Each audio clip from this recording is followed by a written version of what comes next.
All right, so, we talk a lot about success stories, but have you ever wondered what really makes the difference? What takes someone from ordinary to extraordinary? It's a question that's fascinated people for centuries. Exactly. And Yeah. thankfully, we don't have to figure it out ourselves because Malcolm Gladwell kind of did the work for He us. did. In Outliers, he takes this deep dive into the surprising factors that contribute to high levels of success. Yeah, it's way more than just talent or hard work, which we hear all the time, right? Right. Gladwell argues that while those are important, they're often not enough on their own.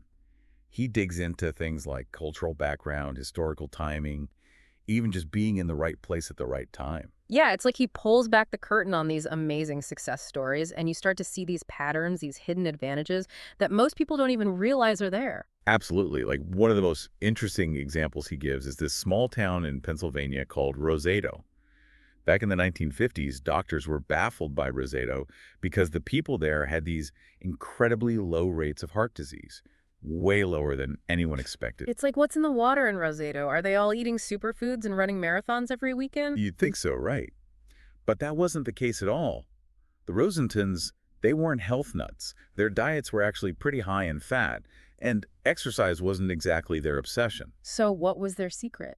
Well, that's where Gladwell introduces this idea that individual health isn't just about your personal choices, but also about the community and social structures you're a part of. Okay, so you're saying it's less about what you eat and more about who you're eating with. In a way, yes. Gladwell found that Roseto had this incredibly strong community.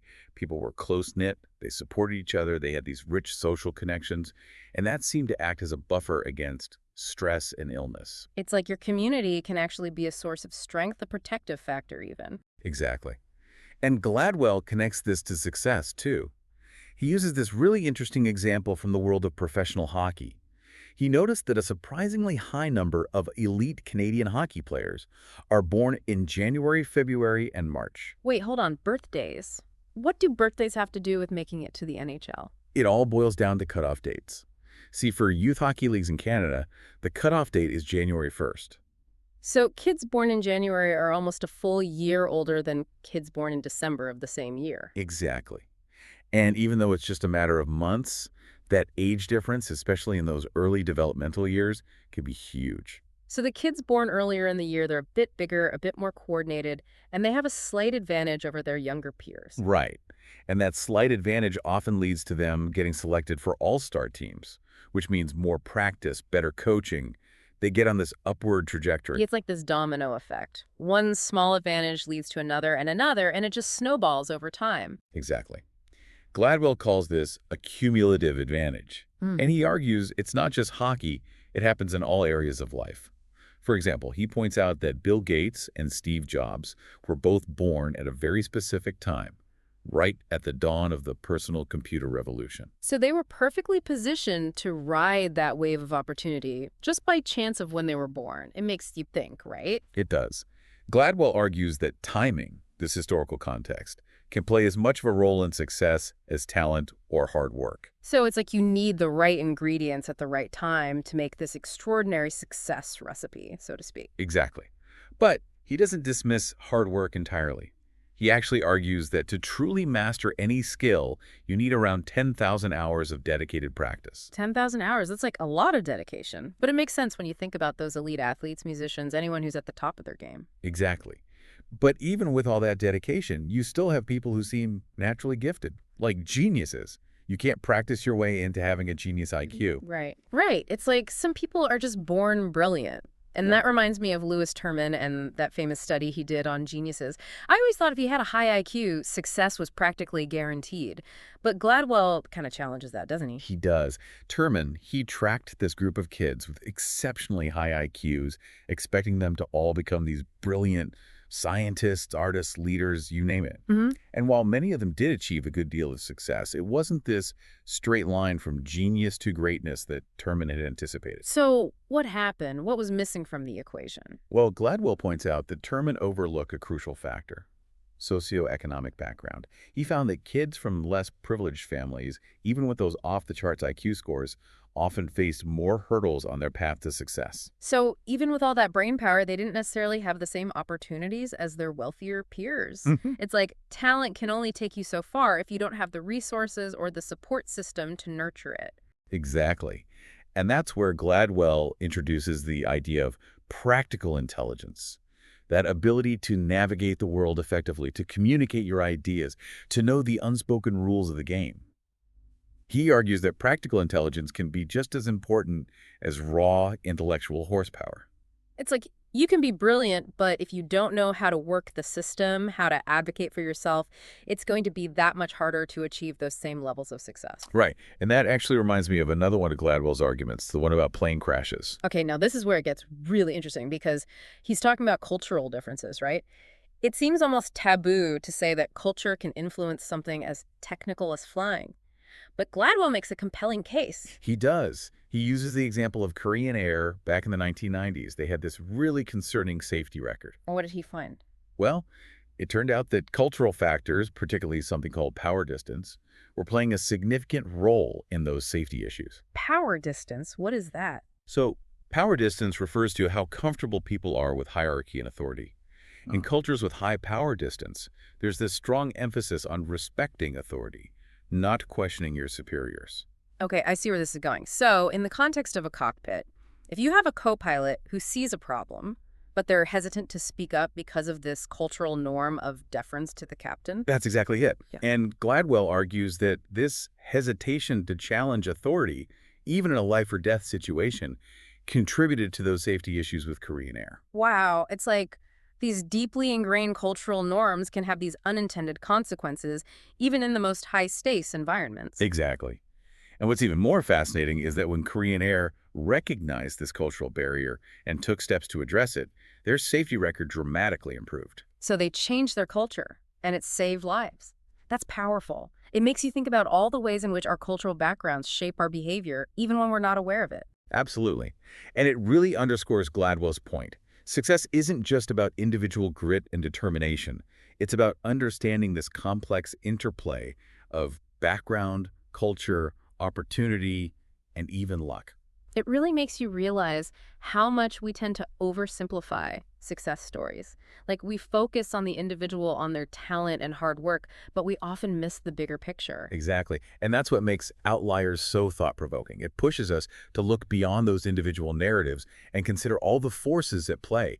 It's like we create these narratives of the self-made person, but Gladwell's saying, not so fast, let's look at the bigger picture. Totally. It's like, yeah, you got to put in the work, but you also need the opportunity to put in the work in the first place. And that's where I think his analysis of software programmers and the rise of the personal computer is super relevant. Oh, absolutely. Yeah. He dives into the story of Bill Joy, like this legend in the software world. Joy, he got his start at the University of Michigan, back when computers were these massive mainframes, nothing like what we have today. Yeah, back when computers took up entire rooms. So what was it like for someone like Bill Joy starting out in that era? It was a different world. And this is where Gladwell points out this pivotal moment in Joy's journey, his access to the university's computer center. They had one of the most powerful mainframe computers at the time. Okay, so this is before PCs were a thing, right? And Joy was basically given unlimited access to this incredible machine. Imagine that. He could just immerse himself in programming, experiment, hone his skills for hours on end. Wow. Talk about a game changer. It's like stumbling upon a gold mine. That kind of access, especially back then, it's priceless. Exactly.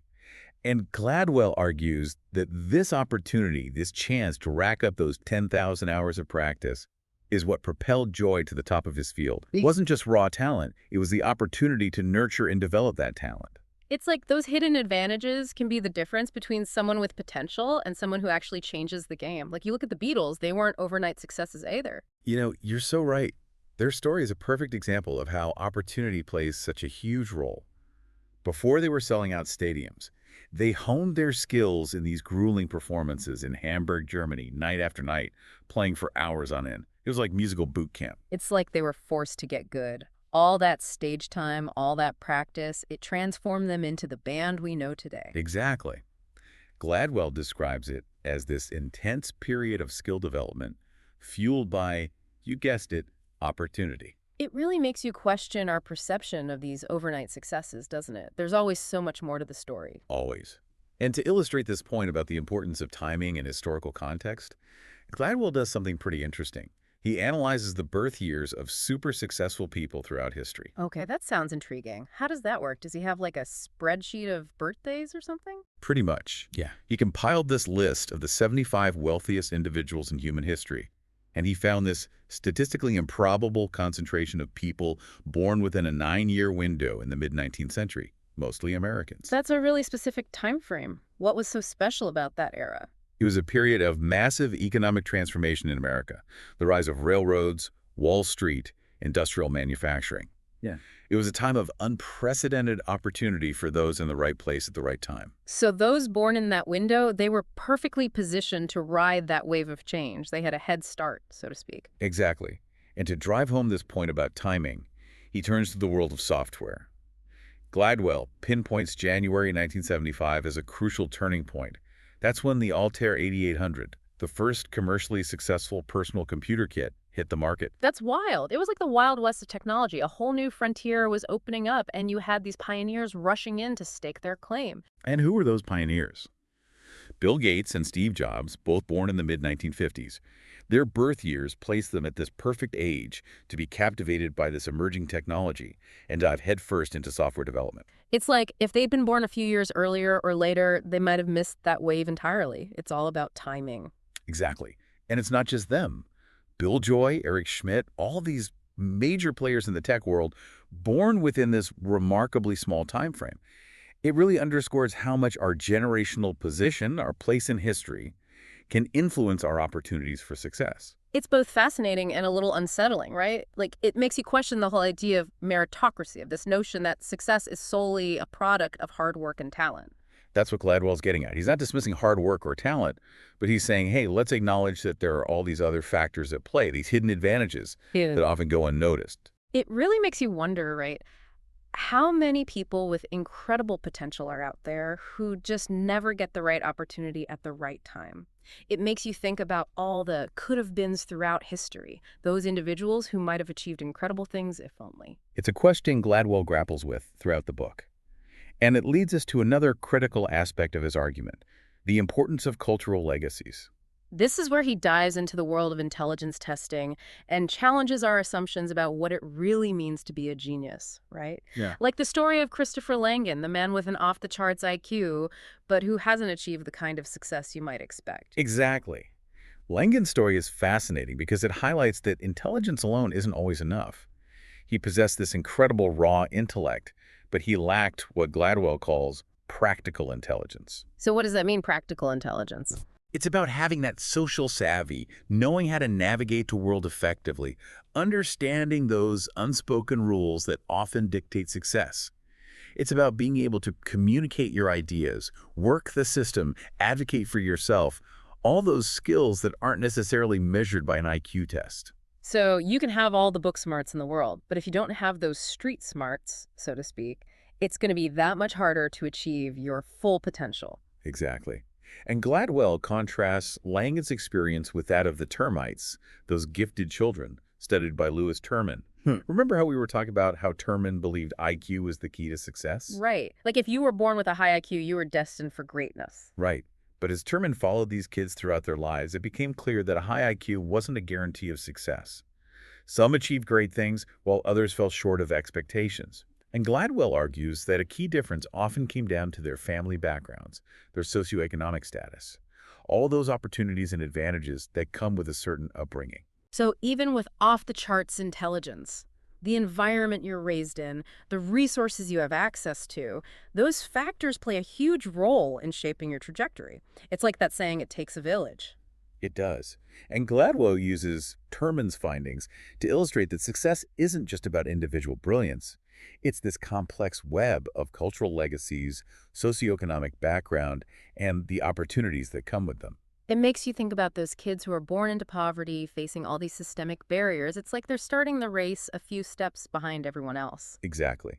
And Gladwell highlights this concept of concerted cultivation, a term coined by sociologist Annette Lareau. Concerted cultivation, what does that mean? It refers to the way middle-class families often raise their children, actively nurturing their talents, enrolling them in extracurricular activities, teaching them how to interact with adults and navigate institutions effectively.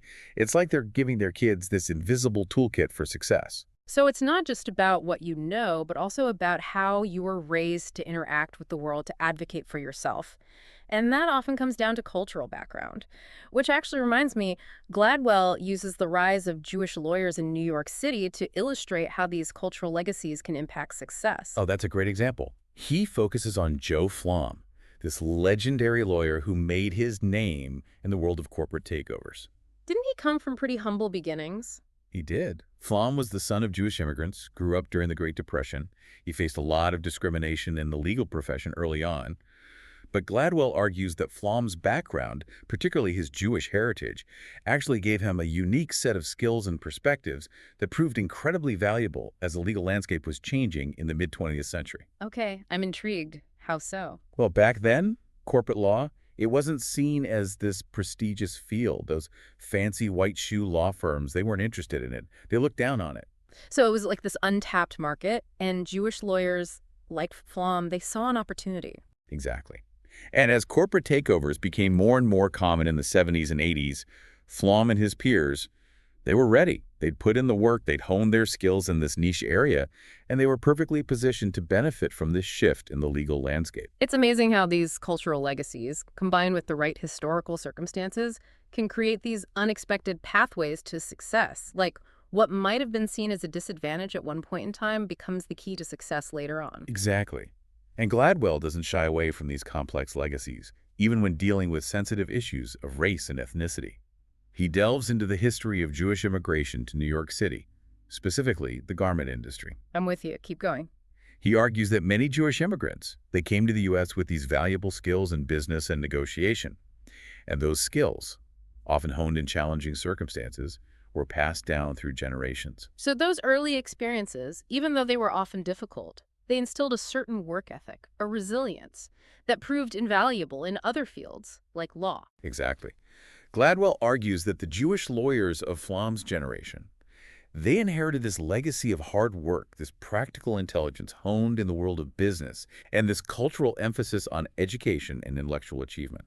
Combine that with the changing legal landscape, and you have like this perfect recipe for success. It's mind-blowing how our cultural backgrounds can shape our individual paths. Like, we're not just these isolated individuals striving in a vacuum. We carry the stories of our families, our communities, our cultures with us, and those stories, they matter. They absolutely do. Success is rarely, if ever, a solo act. It's a product of history, community, and those opportunities that arise from them. Which takes us to another fascinating chapter, Gladwell's exploration of how language and communication shape success. He uses this really compelling example about Korean Air and their struggles to improve their safety record. Right. This is where the concept of power distance comes into play again. Remember, it's about how comfortable people are with hierarchy and authority. And in cultures with high power distance, you have these really rigid hierarchies. Like questioning your superiors is a big no-no. Exactly. And in the context of aviation, that can be incredibly dangerous. Gladwell argues that Korean Air's safety issues in the 1990s were partly due to these cultural norms around communication. So if you're a co-pilot and you see something's wrong, you might hesitate to speak up, even if it means risking a crash. Exactly. Because in that culture, directly challenging the captain, even if he's making a mistake, can be seen as deeply disrespectful. It's a scary thought, but it makes sense. Our cultural programming can be so deeply ingrained that it influences our behavior, even in life or death situations. It's true.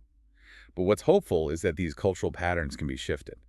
And Gladwell points out that Korean Air, they recognized this issue and took steps to address it. They implemented English language training for their pilots and adopted Western-style cockpit communication protocols, which emphasize clear and direct communication, regardless of rank. So they acknowledge the cultural barriers and proactively change their approach. That's huge. It really is. Yeah. And it shows that we're not just prisoners of our cultural programming. We can learn to recognize these patterns, these hidden influences, and make conscious choices to change them if they're no longer serving us.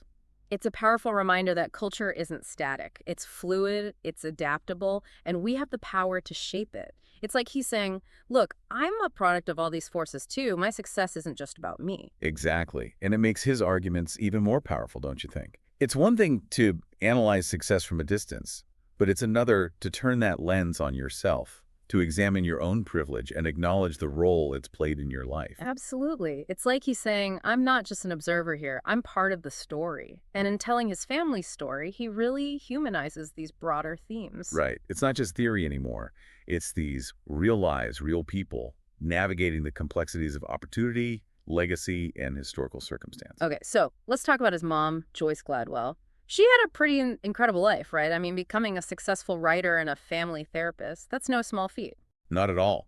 And her story really gets to the heart of Gladwell's argument because she clearly had this incredible drive and determination. But she also benefited from opportunities that were made possible by historical events and the struggles of those who came before her. It's like her success was this combination of personal ambition and historical circumstance. Precisely. And Gladwell doesn't shy away from the fact that his mother's success was also, in part, a result of their family's racial identity. Remember how we were talking about cultural legacies? Well, in Jamaica, where Gladwell's family is from, there's this long and complicated history of colorism. Where lighter skin is often associated with higher social status. We see this in so many cultures, unfortunately. Exactly. And Gladwell acknowledges that his family, they benefited from this system. They had lighter skin, which opened doors for them that might have been closed to others. So it's like he's saying, yes, my family achieved success, but let's not pretend that it happened in a vacuum. Let's acknowledge the systemic factors that were also at play. Exactly. And I think that's what makes his perspective so valuable. He's not afraid to ask those uncomfortable questions, even if it means challenging his own family's narrative. It's a powerful reminder that privilege is often invisible, especially to those who benefit from it. But that doesn't mean it's not there. Absolutely.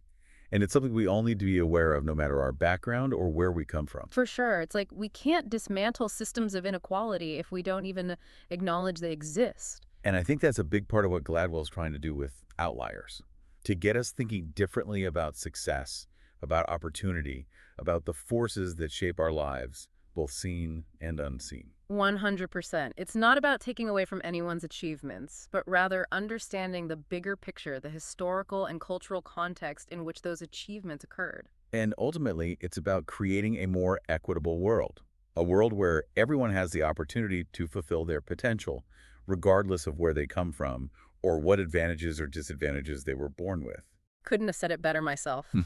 It's been amazing diving into Outliers with you. This book is a total game changer. Absolutely. It really makes you rethink everything you thought you knew about success. It does. So, to everyone listening, if you haven't read Outliers yet, I highly recommend adding it to your list. And in the meantime, let's keep questioning those traditional narratives, keep exploring the hidden forces that shape our world, and keep striving to create a future where success is more attainable for everyone. Beautifully said. And on that note, thanks for joining us for this deep dive. We'll see you next time.